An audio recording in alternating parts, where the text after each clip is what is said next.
नमस्कार, मैं हूं पुष्पेंद्र चौधरी और आप देख रहे हैं इंडिया वॉइस। समय हो चला है रिपोर्टर लाइव का, जहां हमारे संवाददाता ग्राउंड जीरो से हर खबर आप तक पहुंचाते हैं। तो पहली खबर का रुख कर लेते हैं। खबर लखनऊ से है, जहां सूबे की सियासत में पोस्टर वॉर तेज हो चुका है। आखिर क्या है पोस्टर में, बता रहे हैं हमारे संवाददाता। यूपी में डीएनए को लेकर समाजवादी पार्टी और डिप्टी सीएम ब्रजेश पाठक के बीच ठन गई है। लगातार एक दूसरे की तरफ से सियासी पोस्टर वार जारी किया जा रहा है। इस बार समाजवादी पार्टी ने पोस्टर वार के जरिए योगी सरकार को भी घेरने की कोशिश किया है। दरअसल यूपी में डिप्टी सीएम ब्रजेश पाठक के डीएनए को लेकर समाजवादी पार्टी मीडिया सेल ने ताबड़तोड़ हमले किए। अपनी पोस्ट में समाजवादी पार्टी ने डीएनए को लेकर शर्मनाक बयान भी दिया। इसके बाद सियासी पारा हाई हो गया था और सपा प्रमुख अखिलेश यादव का पुतला भी जलाया गया। इसके अलावा समाजवादी पार्टी मीडिया सेल के खिलाफ हजरतगंज कोतवाली में एफआईआर भी दर्ज कराई गई, लेकिन अभी यह मामला ठंडा नहीं पड़ा है। आज समाजवादी पार्टी ने सपा दफ्तर के बाहर एक पोस्टर लगाया और इस पोस्टर में शेरो शायरी के जरिए बीजेपी सरकार और डिप्टी सीएम ब्रजेश पाठक पर बड़ा हमला बोला। सपा नेता इखलाक अहमद ने पोस्टर में लिखा है कि अखिलेश तो आनी है, ले जाएगा सरकार, जले पुतले जले अरमान। इसके अलावा यह भी इस पोस्टर के जरिए कहा गया है कि 27 में समाजवादी पार्टी की सरकार बनेगी।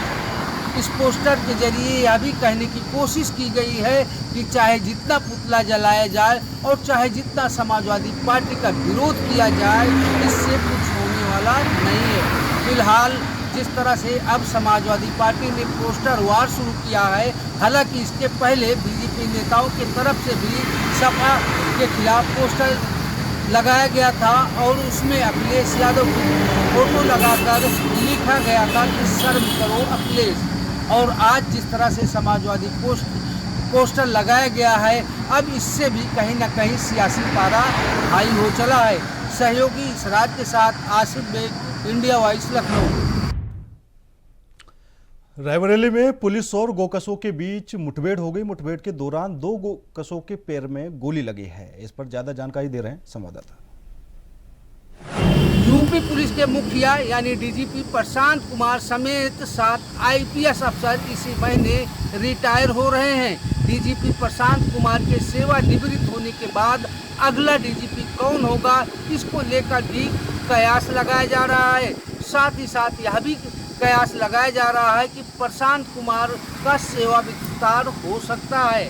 हालांकि ऐसा न हुआ तो 5 ऐसे आईपीएस अफसर हैं जिनमें से एक को डीजीपी पद की जिम्मेदारी सौंपी जा सकती है। दरअसल 31 मई को डीजीपी प्रशांत कुमार, आईपीएस संजय तरले, पीवी रमा शास्त्री, भारती सिंह, किरण यादव, अरविंद चतुर्वेदी समेत 7 आईपीएस अफसर 31 मई को। उत्तराखंड में 5वें धाम हेमकुंड साहिब के कपाट 25 मई को विधिवत खुलने जा रहे हैं। इसको लेकर सरकार ने क्या कुछ तैयारी की है, बता रहे हैं हमारे संवाददाता। चारधाम यात्रा वापस जोरों पर चलनी शुरू हो चुकी है। उत्तराखंड के 5वें धाम यानी सिखों का जो पवित्र धाम है हेमकुंड साहिब, उसके लिए भी यात्रियों का पहला जत्था आज रवाना हो चुका है। 25 मई को हेमकुंड साहिब धाम के कपाट यहाँ पर खुलेंगे और फिर ये कह सकते हैं कि उत्तराखंड के 5वें धाम की जो यात्रा है वो निरंतर रूप से आगे बढ़ती नजर आएगी। बीच में ये कह सकते हैं कि पुलवामा हमले, पहलगाम हमले के बाद कुछ यात्रियों की संख्या में कमी देखने को जरूर मिली थी, लेकिन उसके बाद से फिर वापस ये कह सकते हैं कि श्रद्धालुओं की जो संख्या है वो बढ़नी शुरू हो चुकी है। धामों में श्रद्धालुओं के लिए बेहतर प्रबंध सरकार की तरफ से यहाँ पर किए गए। जिला प्रशासन लगातार प्रबंध करता हुआ नजर आ रहा है। अब सिर्फ इस बात का ध्यान देना है कि जब मानसून सीजन यहाँ पर आए तो मानसून सीजन से पहले ही उस आपदा से निपटने की जो तैयारियां पूर्ण रूप से यहाँ पर करनी चाहिए। लेकिन सरकार दावे यहाँ पर कर रही है और ऐसे में कहा जा सकता है कि चारधाम यात्रा जो उत्तराखंड की आर्थिकी को मजबूत करने वाली है वो अब और तेज होती हुई नजर आएगी और आने वाले दिनों में ये यात्रा अपने नए रिकॉर्ड स्थापित करती हुई नजर आएगी, जिसकी उम्मीद राज्य सरकार को भी है, जिला प्रशासन को भी है। कैमरामैन अतुल साथ अभय कैंतोरा, इंडिया वॉइस। खबर अलीगढ़ से है, जहां तेज आंधी और तूफान के कारण 3 मंजिला इमारत के ऊपर बनी दीवार भरभरा कर गिर गई। इस घटना पर ज्यादा जानकारी दे रहे हैं हमारे संवाददाता। भीषण गर्मी के बाद जब टेम्परेचर 40 से प्लस हो गया, उसी के बाद बुधवार की देर रात्रि अचानक ही मौसम ने करवट ले ली। देर रात्रि मौसम की करवट के बाद तेज आंधी और तूफान के साथ तेज हवाओं के साथ बारिश हुई और इस घटना में अलीगढ़ समेत समूचे जिले में कहीं न कहीं घटनाएं सामने आई। इस घटना में जिला अस्पताल से लेकर ग्रामीण क्षेत्र तक विद्युत सेवा भी ठप रही और इसी दौरान एक घटना में समाजवादी पार्टी के पूर्व छात्र सभा के जिला अध्यक्ष की एक हादसे में मौत हो गई। आपको बता दें कि समाजवादी पार्टी के पूर्व छात्र सभा के जिला अध्यक्ष देर रात तेज आंधी तूफान और बारिश से बचने के लिए सिविल लाइन इलाके के सेंटर पॉइंट क्षेत्र स्थित एक 3 मंजिला इमारत के नीचे खड़े हो गए थे, जिसके उपरांत अचानक ही तूफान ने 3 मंजिला ऊपर जो छत बनी हुई थी वो छज्जा भरभरा कर गिर गया और इस घटना में समाजवादी पार्टी के पूर्व छात्र सभा के जिला अध्यक्ष की मौत हो गई। जिसके बाद घटना के बाद परिवारों को सूचना मिली और परिवार में कोहराम मच गया। इधर घटना की जानकारी मिलते ही परिवार के लोगों के साथ समाजवादी पार्टी के नेता भी अलीगढ़ के higher centre JN medical college में पहुंच गए। इधर पूरे मामले में जानकारी देते हुए समाजवादी पार्टी के वरिष्ठ नेता अज्जू इशाक के द्वारा बताया गया कि मृतक का नाम मनीष शर्मा है, जो कि 2012 तक समाजवादी पार्टी से जुड़े रहे और इसी समय में वह छात्र सभा के जिला अध्यक्ष भी रहे। उनको जानकारी प्राप्त हुई कि तेज हवाओं और तूफान के कारण वे एक बिल्डिंग के नीचे खड़े थे। इसी दौरान बिल्डिंग का छज्जा भरभरा कर गिर गया और छज्जा उनके ऊपर गिरने से उनकी मौत हो गई। मौत की खबर सुनते ही पूरा परिवार सदमे में है। इधर जानकारी मिलते ही क्षेत्रीय पुलिस भी मौके पर पहुंची। पुलिस के द्वारा मृतक के शव को कब्जे में लेने के बाद शव को पोस्टमार्टम हेतु मोर्चरी भेज दिया है। इधर पुलिस का कहना है कि पूरे मामले में अग्रिम कार्रवाई की जा रही है। अलीगढ़ से मोहम्मद शाहनवाज, इंडिया वॉइस। खबर रामपुर से है, जहां 42 साल से फरार चल रहे हिस्ट्री सीटर को पुलिस ने गिरफ्तार किया है। कैसे की गई गिरफ्तारी, बता रहे हैं हमारे संवाददाता। साबाद पुलिस ने 43 साल बाद एक ऐसे हिस्ट्री सीटर को गिरफ्तार किया है जो पिछले 43 वर्षों से लापता चल रहा था। बहरहाल जलाली उर्फ जलाउद्दीन हिस्ट्री सीटर पर रामपुर के कई अलग अलग थानों में लूट चोरी जैसे कई मुकदमे दर्ज बताए जा रहे हैं। बहरहाल जलाउद्दीन को दिल्ली से कोतवाली साबाद पुलिस यानी कि जो पंकज पंत की टीम है, उसने जलालुद्दीन को दिल्ली के कॉस्मेटिक की दुकान से गिरफ्तार किया है। आप समझिए 43 वर्ष बाद एक हिस्ट्री सीटर को पुलिस ने पकड़कर कहीं ना कहीं बड़ी कार्रवाई की है। जो पुलिस का हिस्ट्री सीटर लापता अभियान है वो लगातार जिले में चल रहा है और ऐसे में इन हिस्ट्री सीटरों को पकड़ने के बाद सलाखों के पीछे भेजने की कार्रवाई रामपुर पुलिस के द्वारा की जा रही है। इंडिया वॉइस के लिए सुरेश दिवाकर, रामपुर। भारत के प्रधानमंत्री नरेंद्र मोदी द्वारा आज भारत के कुल 103 अमृत भारत योजना के तहत स्टेशनों का उद्घाटन किया गया। इसमें यूपी के स्टेशन शामिल हैं, बता रहे हैं हमारे संवाददाता। पुलिस व बदमाशों के बीच में मुठभेड़ हुई है। बताया जा रहा है कि जो बदमाश थे वो गौ तस्करी की घटना को अंजाम देने के लिए सलोन थाना इलाके में घूम रहे थे। रूटीन चेकिंग के दौरान पुलिस को जैसे ही मुखबिर खास की सूचना मिली कि कुछ लोग गौ तस्करी की घटना को अंजाम देने के लिए घूम रहे हैं, पुलिस रूटीन चेकअप छोड़कर गौ तस्करों के पीछे लग गई। पुलिस के मुताबिक जब पुलिस ने गौ तस्करों का पीछा करना शुरू किया तभी गौ तस्कर भाग। खबर मेरठ से है, जहां इंस्टाग्राम पर लड़की का फोटो वायरल होते ही ससुराल वालों ने रिश्ता तोड़ दिया। आखिर ऐसा क्या था फोटो में, इस पर जानकारी दे रहे हैं हमारे संवाददाता। इंस्टाग्राम पर वायरल होता देख पिता बौखला गया और एसएसपी ऑफिस पहुंचा और पहुंच करके न्याय की गुहार लगाई है। आपको बता दें, पिता ने कहा कि मेरी बेटी के इंस्टाग्राम पर फोटो वायरल किए गए हैं और इसी के चलते मेरी बेटी का रिश्ता भी टूट गया है। उसने रोते हुए मेरठ के एसएसपी डॉक्टर विपिन टाडा को प्रार्थना पत्र दिया और न्याय की मांग की है और ये उसने कहा कि मेरे ऊपर झूठा मुकदमा उल्टा आरोपियों ने पुलिस से साठ करके लिखवा दिया है, जबकि पीड़ित यहाँ पर मौजूद ही नहीं था। उसके बाद भी उसके ऊपर पुलिस ने मुकदमा दर्ज कर लिया है। मेरठ से इंडिया वॉइस के लिए शाहरुख। खबर मैनपुरी से है, जहां पुलिस का अपराधियों में खौफ बना हुआ है। दरअसल पुलिस अधीक्षक के सामने एक अपराधी ने अपराध ना करने की कसम खाई है। अपराधी का पिछला रिकॉर्ड कैसा रहा, बता रहे हैं हमारे संवाददाता। में यूपी पुलिस का खौफ देखने को मिला है। यूपी पुलिस के खौफ से एक अपराधी ने आत्मसमर्पण कर दिया है। आपको बताते चले, मैनपुरी के कोतवाली थाना क्षेत्र के नगला मूले के निवासी दलवीर सिंह अपराधी की दुनिया में एक अपने आप में एक नाम हुआ करता था, जिस पर लूट, डकैती, छिनौती जैसे 36 मुकदमे पंजीकृत किए गए थे।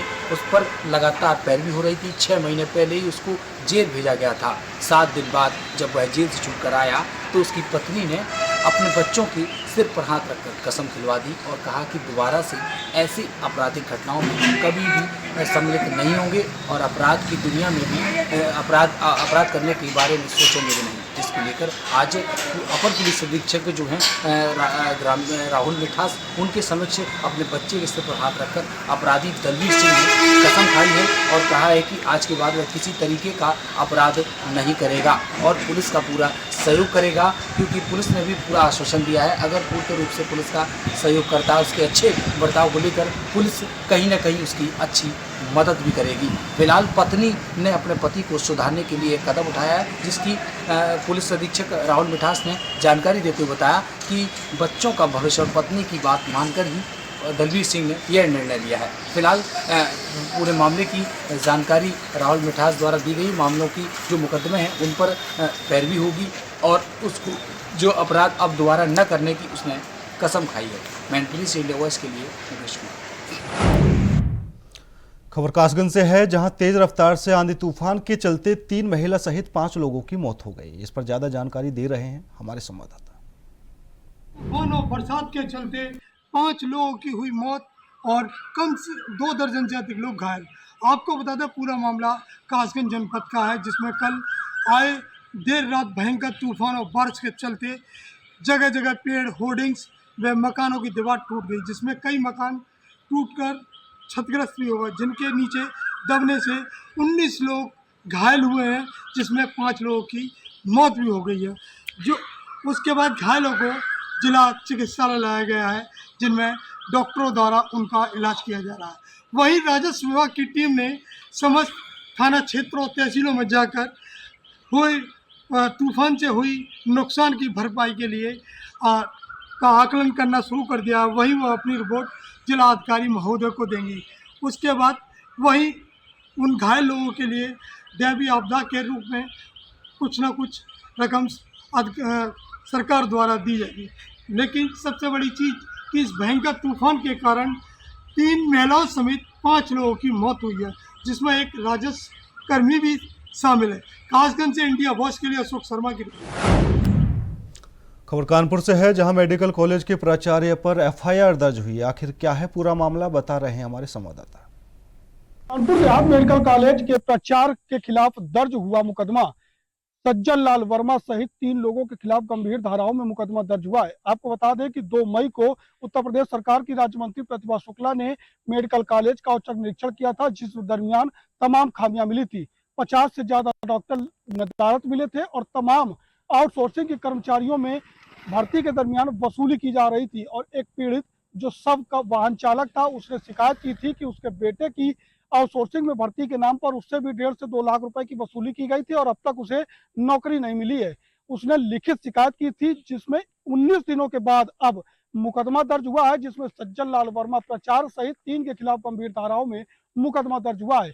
जबकि इस पूरे मामले की शिकायत उत्तर प्रदेश सरकार की राज्य मंत्री प्रतिभा शुक्ला ने मुख्यमंत्री योगी आदित्यनाथ से भी की थी, जिसके बाद अब 21 तारीख को इस पूरे मामले पे मुकदमा दर्ज हुआ। और देखने वाली बात यह होगी कि इन तीनों ही लोगों पर पुलिस किस तरीके की कार्रवाई करती है, जिससे कहीं ना कहीं सरकार की जो नीति है उसके आधार पर काम हो सके। कानपुर से गौरव शुक्ला, इंडिया वॉइस। खबर जौनपुर से है, जहां बाइक सवार 2 युवकों की पिटाई करने का वीडियो सोशल मीडिया पर वायरल हुआ है। आखिर क्या है पूरा मामला, बता रहे हैं हमारे संवाददाता। बाइक सवार 2 युवकों को आधा दर्जन नकाबपोश बदमाशों ने मारपीट कर घायल कर दिया। वहीं मारपीट का वीडियो सोशल मीडिया पर वायरल हो रहा है। तस्वीरों में आप भी देख सकते हैं, जौनपुर में दबंगों की दबंगई इस कदर है कि उन्हें पुलिस का कोई खौफ नहीं है। बाइक सवार दो युवक अपने रिश्तेदार के घर से लौट रहे थे, तभी रास्ते में दबंगों ने मारपीट को घायल कर दिया दोनों को, और दोनों घायलों को इलाज के लिए अस्पताल में भर्ती कराया गया। हालांकि वायरल वीडियो को संज्ञान में लेते हुए पुलिस मामला दर्ज कर जांच पड़ताल शुरू कर दी है।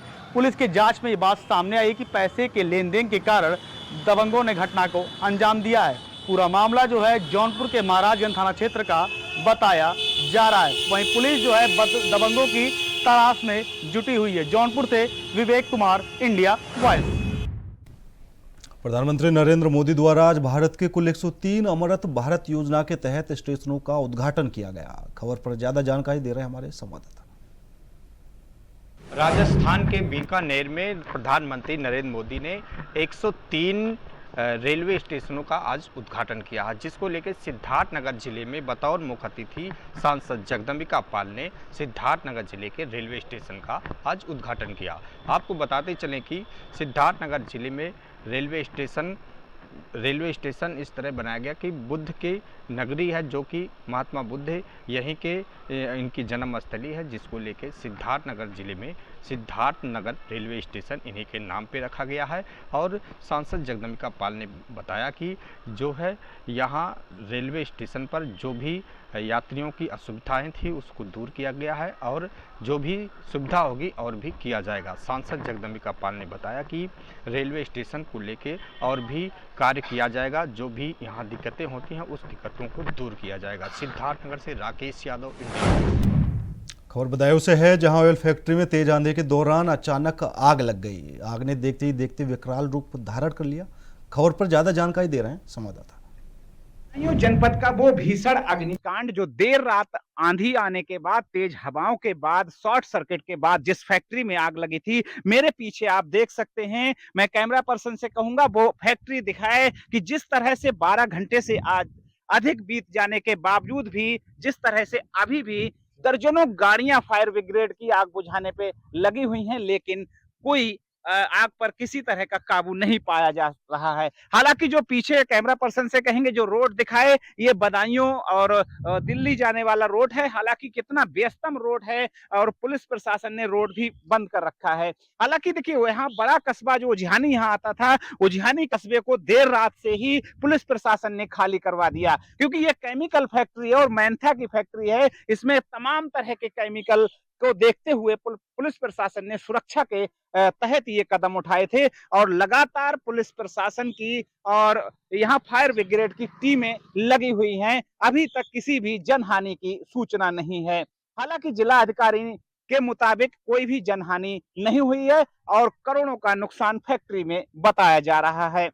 जो मेरे पीछे आप फैक्ट्री देख रहे हैं, लगातार जिस तरह धुआं के अंबार और गुब्बार निकलते हुए नजर आ रहे हैं। बताया जा रहा है कि जब विस्फोट रात हुआ था तो बड़े बड़े गैसों से फटे जो यहाँ सिलेंडर फट रहे थे, और बहुत ऊंचे आकाश में जाकर के जो है तमाम गैसों के सिलेंडर जो है फट रहे थे, और तमाम तरह की जो है गैसें यहाँ निकल रही थी। अभी भी मेरे पीछे देख सकते हैं कि मैं यहाँ से 500 मीटर की दूरी पे खड़ा हूँ, और उसके बावजूद भी यहाँ पर पुलिस प्रशासन ने 1 किलोमीटर पहले से ही रास्ता इसे बंद कर दिया है, और सुरक्षा के मद्देनजर जो है ये सब सावधानी बरती जा रही है। आप मेरे पीछे जिस तरह से देख रहे हैं, दर्जनों गाड़ियां लगातार आग बुझाने में जुटी हैं और पानी ला रही हैं। यहाँ से 1 किलोमीटर दूर से गाड़ियां जो है अपनी पानी भर करके यहाँ पर आग बुझाने का काम कर रही हैं। इंडिया वॉइस के लिए बदायूं से विजय राठौर। खबर कासगंज से है, जहां तेज आंधी के चलते जगह जगह पेड़ और दीवार गिरने की घटनाएं सामने आई हैं। खबर पर ज्यादा जानकारी दे रहे हैं संवाददाता।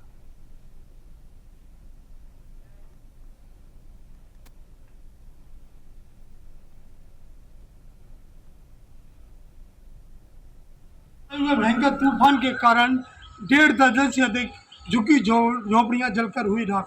आपको बता दें, पूरा मामला कासगंज जनपद के सोरो थाना क्षेत्र के लहरा गांव का है। यहाँ पे कल देर रात को आए भयंकर तूफान के कारण झुग्गी झोपड़ियों में आग, वही आग इतनी हो जिसने आज की कम से कम 1.5 दर्जन झोपड़ियों को जला कर रखा हुआ लाखों रुपए का सामान, अनाज व अन्य कपड़े व अन्य सामान जलकर राख। वहीं रात को देर रात पुलिस व तहसील के कर्मी मौके पर पहुंचकर स्थिति का जायजा लिया। वहीं फायर ब्रिगेड को घटना की सूचना देने के 1 घंटे वहाँ लेट पहुँचने के बाद लोगों में खबर अलीगढ़ से है, जहां तेज आंधी और तूफान के कारण जिला अस्पताल के इमरजेंसी के पास एक नीम का पेड़ गिर गया। खबर पर ज्यादा जानकारी दे रहे हैं संवाददाता। की देर रात अचानक ही तेज आंधी और तूफान ने हाहाकार मचा दिया, जिसके चलते समूचे शहर समेत पूरे जिले में कहीं न कहीं पेड़ों को गिरने की सूचना प्राप्त हुई। कई हादसे भी सामने आए और इन हादसों में कई लोग गंभीर रूप से घायल भी हुए और कहीं न कहीं एक मौत भी हो गई। बताया जाता है कि तेज आंधी और तूफान के बाद कई क्षेत्र में विद्युत सेवा भी ठप हो गई थी, जिसके बाद बड़े बड़े जो सड़क पर पेड़ थे वो पेड़ भी विद्युत सेवा को ठप करने में कारगर सिद्ध हुए। पेड़ जमीन को उखाड़ते हुए जमीन पर गिर गए। हालांकि इन पेड़ों के नीचे कोई जनहानि की सूचना प्राप्त नहीं हुई थी। हालांकि एक छज्जा गिरने से एक समाजवादी पार्टी के पूर्व जिला अध्यक्ष की भी मौत का मामला सामने आया था। उसी के चलते जिला अस्पताल मलखान सिंह, जहां हर समय मरीजों का और तीमारदारों का आना जाना रहता है, तो वहीं वर्षों पुराना एक नीम का हरा भरा पेड़ तूफान की चपेट में आकर गिर गया। गनीमत ये रही कि उस समय यहाँ से किसी का आवन गमन नहीं था, जिसके बाद कोई भी जनहानि नहीं हुई। तस्वीरों के माध्यम से मैं आपको दिखाना चाहूंगा कि एक नीम का पेड़ जो बताया जाता है काफी वर्षों पुराना पेड़ है और काफी हरा भरा पेड़ है, अचानक ही तूफान की चपेट में आ गया और गिर गया। हालांकि इस पेड़ ने विद्युत सेवा पूर्ण रूप से ठप कर दी। तस्वीरों में आप देख सकते हैं कि जिला अस्पताल से जहां पर विद्युत आपूर्ति सप्लाई की जाती है वह कहीं न कहीं पूरी तरीके से ठप हो गई। रात को मरीजों को काफी परेशानियों का सामना करना पड़ा। इधर पूरे मामले में जिला अस्पताल के सीएमएस के द्वारा बताया गया कि तत्काल उनके द्वारा कार्रवाई शुरू कर दी थी। विद्युत विभाग को इस मामले को लेकर जानकारी उपलब्ध करा दी गई थी। वहीं जिला अस्पताल के कर्मचारी के द्वारा भी लगातार पेड़ हटाने का कार्य किया जा रहा था। वहीं रात से ही एक कर्मचारी के द्वारा पेड़ हटाने का काम किया गया ताकि विद्युत सेवा सुचारू रूप से चालू की जा सके और जो मरीजों को रात भर परेशानियों का सामना करना पड़ा है वो सामना उनको न करना पड़े। लगातार देखने को ये भी मिल रहा है कि जिला अस्पताल में इस पर कार्रवाई लगातार जारी है। विद्युत विभाग की टीम विद्युत आपूर्ति को लगातार सही करने का प्रयास कर रही है। वहीं वन विभाग के लोग भी लगातार जो सड़क पर पेड़ गिर गया था उसको हटाने का कार्य कर रहे हैं। हालांकि इस घटना में किसी भी जनहानि की और घायल होने की कोई सूचना प्राप्त नहीं हुई है। अलीगढ़ से मोहम्मद शाहनवाज, इंडिया वॉइस। फिलहाल मेरे साथ इस बुलेटिन में इतना ही। बाकी देश और दुनिया की तमाम खबरों के लिए देखते रहिए इंडिया वॉइस।